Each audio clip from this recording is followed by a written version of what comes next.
নির্বাচন নিয়ে প্রধান উপদেষ্টার বক্তব্যকে স্বাগত জানিয়ে সরকারকে অবিলম্বে নির্বাচনী রোডম্যাপ ঘোষণার আহ্বান জানিয়েছে বিএনপি। বিজয় দিবস উপলক্ষে সাবেক প্রেসিডেন্ট জিয়াউর রহমানের সমাধিতে শ্রদ্ধা জানাতে গিয়ে এ আহ্বান জানান বিএনপি নেতারা। আরও জানাচ্ছেন মাহফুজা মুসলেহি।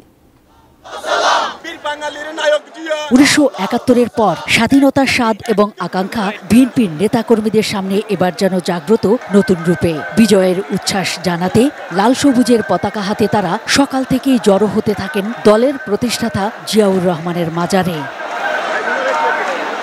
ঢাকা ও এর আশপাশ এলাকা থেকে বিএনপির মিছিলে স্লোগানে জনসমুদ্রে পরিণত হয় চন্দ্রিমা উদ্যান এলাকা।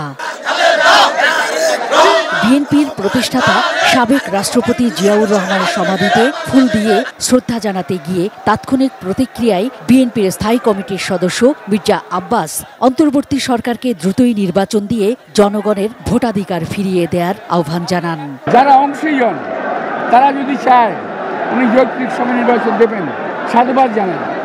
আমরা দেখেছি ভোটের কথা বললে, ইলেকশনের কথা বললে অনেকেরই মুখ বাঁকা হয়ে যায়, কিন্তু আমরা পরিষ্কার বলতে চাই, আমার নেতা তারেক রহমান সাহেব পরিষ্কার বলেছেন আমাদেরকে কতদিন অপেক্ষা করতে হবে এটা আমাদের একটু জানিয়ে দিন।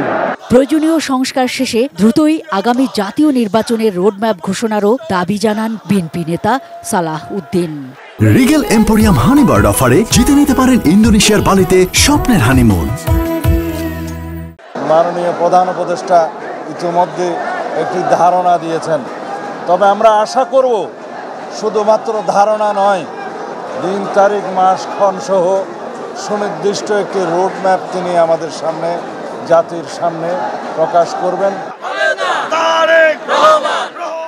ত্রয়োদশ জাতীয় নির্বাচন নিয়ে প্রধান উপদেষ্টার দেয়া বক্তব্যকে বিএনপি নেতারা স্বাগত জানালেও তারা বলছেন, ভবিষ্যতে ফ্যাসিবাদী হাসিনা সরকার যেন আর ক্ষমতায় না আসতে পারে, সে লক্ষ্যে অবিলম্বে প্রয়োজনীয় সংস্কার কাজ শেষ করে জনগণের ভোটাধিকার জনগণের হাতেই ফিরিয়ে দিতে হবে অন্তর্বর্তীকালীন সরকারকে। Mahfuza Muslehi, ATN news, Dhaka.